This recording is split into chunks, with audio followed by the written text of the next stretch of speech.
আসসালামু আলাইকুম। Crown cement সকালের খবরে আমন্ত্রণ জানাচ্ছি আমি মোহাম্মদ ইফতেখার।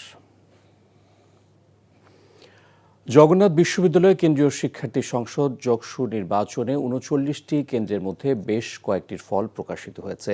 এর মধ্যে এগিয়ে আছেন ছাত্র শিবির সমর্থিত প্যানেলের প্রার্থীরা। প্রাপ্ত ফলাফল অনুসারে ছাত্র শিবিরের ভিপি প্রার্থী রিয়াজুল ইসলাম ৫৮৫ ভোট এবং ছাত্রদলের ভিপি প্রার্থী একেএম রাকিব পেয়েছেন ৫২৭ ভোট। অপরদিকে শিবিরের জিএস প্রার্থী আব্দুল আলিম আরিফ পেয়েছেন ৫৭৭ ভোট ও ছাত্রদলের জিএস প্রার্থী খাদিজাতুল কোবরা পেয়েছেন ২৭৭ ভোট।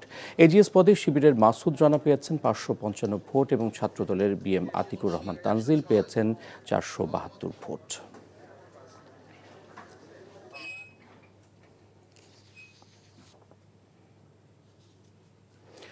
জকসু নির্বাচনের সর্বশেষ খবর জানাতে জগন্নাথ বিশ্ববিদ্যালয়ের কেন্দ্রীয় নিয়ন্ত্রণ কক্ষে আছেন সহকর্মী আবির আহমেদ। সরাসরি যুক্ত হচ্ছেন তিনি। আবির, ভোটের সর্বশেষ খবর কি জানাবেন?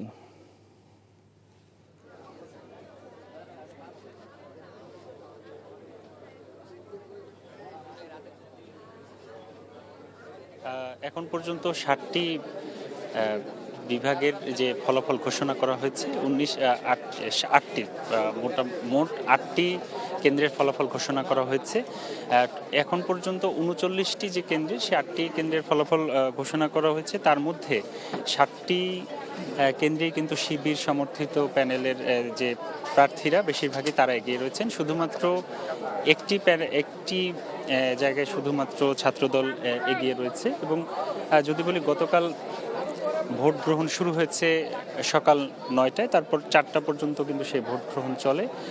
এরপরে যে ভোট গ্রহণের যে যন্ত্র, সেটিতে যান্ত্রিক ত্রুটি হওয়ার কারণে কিন্তু স্থগিত ছিল কিছুক্ষণ। এরপরে রাতে ভোট গ্রহণ শুরু হলে সেটি আবার হাতে গণনা করা হয় এবং মেশিনেও গণনা করা হয়, যাতে কোনো ধরনের ভুল না হয়। এবং আরেকটি বিষয় জানিয়ে রাখি যে এই ভোট গণনাকে কেন্দ্র করে কিন্তু শিক্ষার্থীরা নানা রকম অভিযোগ তুলেছিলেন যে যান্ত্রিক ত্রুটি, এটা আসলে কোনো ধরনের চক্রান্ত বা কোনো কিছু হতে পারে, এমনটি তারা অভিযোগ করেছিলেন। এ কারণে কিন্তু তারা এই যে বিশ্ববিদ্যালয়ের কেন্দ্রীয় নিয়ন্ত্রক কক্ষ থেকে তারা এই নির্বাচন কমিশন যারা রয়েছেন, তারা একটি বৈঠক বসে। তারপরে সিদ্ধান্ত নেওয়া হয় সেখান থেকে যে হাতে ভোট গণনা করা হবে।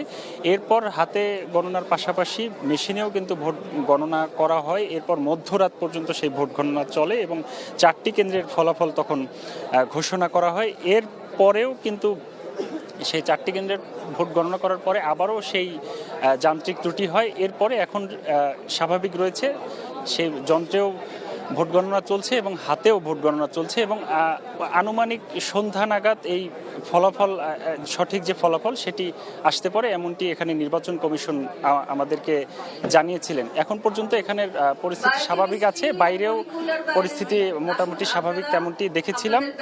গতকাল ভোট গণনাকে কেন্দ্র করে কিছুটা বিশৃঙ্খলতা দেখা দিলেও সেটা আইনশৃঙ্খলা বাহিনী সেটি নিয়ন্ত্রণ করেছে। এখন পর্যন্ত পরিস্থিতি স্বাভাবিক রয়েছে, ভোট গণনা চলছে। ইফতেখার। জানছিলাম জকসু নির্বাচনের সর্বশেষ খবর। তীব্র শীতে জবুথবু সাধারণ মানুষ। আজ দেশের সর্বনিম্ন তাপমাত্রা ৬.৭ ডিগ্রি সেলসিয়াস রেকর্ড করা হয়েছে নওগাঁয়। এখন পর্যন্ত এটি এবছরের সর্বনিম্ন তাপমাত্রা। এছাড়া চুয়াডাঙ্গাতেও আজ সর্বনিম্ন তাপমাত্রা ৬.৯ ডিগ্রি সেলসিয়াস রেকর্ড করা হয়েছে। ঠান্ডা বাতাস আর ঘন কুয়াশার চাদরে ঢেকে গেছে উত্তরাঞ্চল, জেঁকে বসেছে শীত। আগুন জ্বালিয়ে শীত নিবারণের চেষ্টা করছে সাধারণ মানুষ। হিমেল বাতাসে সবচেয়ে বেশি কষ্টে খেটে খাওয়া মানুষ, কাজ না থাকায় বিপাকে আছেন নিম্ন আয়ের মানুষ। শীতের তীব্রতায় শিশু ও বয়স্কদের মধ্যে নিউমোনিয়া, সর্দি কাশি, জ্বর সহ ঠান্ডাজনিত রোগ বাড়ছে। আগামী কয়েকদিন এমন তীব্র শীত ও ঘন কুয়াশা অব্যাহত থাকতে পারে বলে জানিয়েছে আবহাওয়া অধিদপ্তর।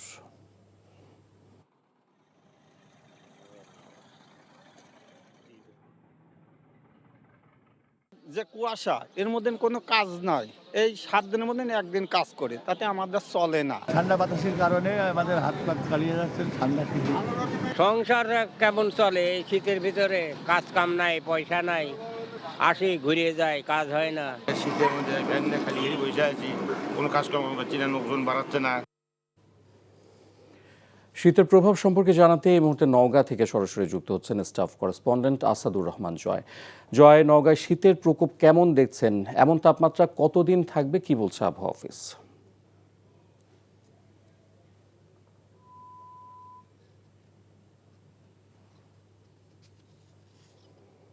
ইফতেখার, আমি আপনাকে আপনার মাধ্যমে দর্শকদের জানিয়ে রাখি যে গতকাল নওগাঁর তাপমাত্রা ছিল 11 ডিগ্রি সেলসিয়াস। আজকে 4.3 ডিগ্রি কমে একেবারে 6.7 ডিগ্রি সেলসিয়াসে নেমে এসেছে, যা আজকে সারা দেশের সর্বনিম্ন তাপমাত্রা হিসেবে এখনো পর্যন্ত রেকর্ড করা হয়েছে। তো আসার কথা হচ্ছে যে সকালে 8টার পর থেকে 8টার আগে পর্যন্ত ঘন কুয়াশা ছিল, প্রচন্ড ঠান্ডা ছিল। 8টার পরে সূর্য উঠেছে, রোদ উঠেছে, এটা একটা খুশির খবর আর কি। তবে আমার নওগাঁ জেলাটা হচ্ছে কৃষিজীবী, পেশাজীবী এই এলাকা, মানুষ খেটে খাওয়া মানুষের এলাকা। এই এলাকার এই তীব্র শীতে মানুষকে একেবারে নাকাল করে তুলেছে। সকালে মানুষ কাজ পাচ্ছে না, কাজের মূল সময়টা সকালে। শ্রম বিক্রি হয় সকালে, শ্রম বিক্রি হয় সকালে, শ্রমিকদের মানুষ নিয়ে যায় সকালে। সেই সকালে ঘন কুয়াশায় শ্রমিকরা বাইরে বাড়ি থেকে বের হতে পারছে না এবং আহ, কাজ পাচ্ছে না। বেলা বাড়ার সাথে সাথে তারা কাজ পাচ্ছে না, জন্য তারা একটা দুর্বিষহ অবস্থার মধ্যে আছে। আর গত কয়েকদিনের ঠান্ডার পারদ নামতে নামতে আজকে 6.7 ডিগ্রি টেম্পারেচার আসার কারণে আমি কিছুক্ষণ আগে খোঁজ নিয়েছি, নওগাঁ সদর হাসপাতালে ঠান্ডাজনিত রোগে শিশু এবং বৃদ্ধরা প্রায় 200 শতাধিক বৃদ্ধ চিকিৎসাধীন আছেন। এটা আমাকে হাসপাতাল আরএমও জানিয়েছেন আর কি। আর নওগাঁর আহ, আহ, সাধারণ মানুষ, অসহায় খেটে খাওয়া দিনমজুর, রিক্সা চালক মানুষদের জন্য জেলা প্রশাসনের পক্ষ থেকে এখন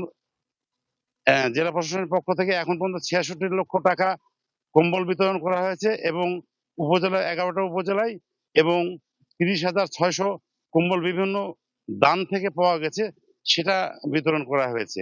তো তাপমাত্রা যদি আরো নিচে নামে তাহলে নওগাঁর চাহিদাটা একটু বাড়বে এবং নওগাঁর দরিদ্র মানুষের দিকে, খেটে খাওয়া মানুষের দিকে নজর দেওয়ার জন্য সরকারের প্রতি এখানকার সাধারণ মানুষ আহ্বান জানিয়েছেন। তো ইফতেখার, নওগাঁ থেকে এই ছিল আমার কাছে সর্বশেষ। জানছিলাম নওগাঁর শীতের খবর।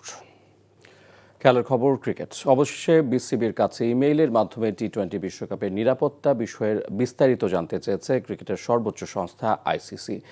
বিসিবির একটি সূত্র বিষয়টি নিশ্চিত করে বলেছে আজই এই সংক্রান্ত বিস্তারিত জানানো হবে। এর আগে বিসিবি আইসিসিকে চিঠি দিয়ে নিরাপত্তার কারণে বাংলাদেশের ম্যাচগুলো ভারত থেকে সরিয়ে নেওয়ার বিষয়টি বিবেচনার অনুরোধ জানায়। তার প্রেক্ষিতেই বিষয়টি সামনে এলো। সংক্ষিপ্ত ফরম্যাটের বিশ্বকাপ আগামী 7 ফেব্রুয়ারি ভারত ও শ্রীলঙ্কায় শুরু হবে। 8 মার্চ হবে দশম আসরের ফাইনাল। গ্রুপ সিতে থাকা বাংলাদেশ নিজেদের প্রথম 3টি ম্যাচ খেলবে কলকাতায়। 7 ফেব্রুয়ারি ওয়েস্ট ইন্ডিজ, 9 ফেব্রুয়ারি ইতালি এবং 14 ফেব্রুয়ারি মুস্তাফিজ তাসকিনদের প্রতিপক্ষ ইংল্যান্ড। গ্রুপ পর্বে বাংলাদেশের শেষ ম্যাচ 17 ফেব্রুয়ারি মুম্বাইয়ে, সেখানে প্রতিপক্ষ হিসেবে থাকবে নেপাল। সকালের খবর এটুকুই।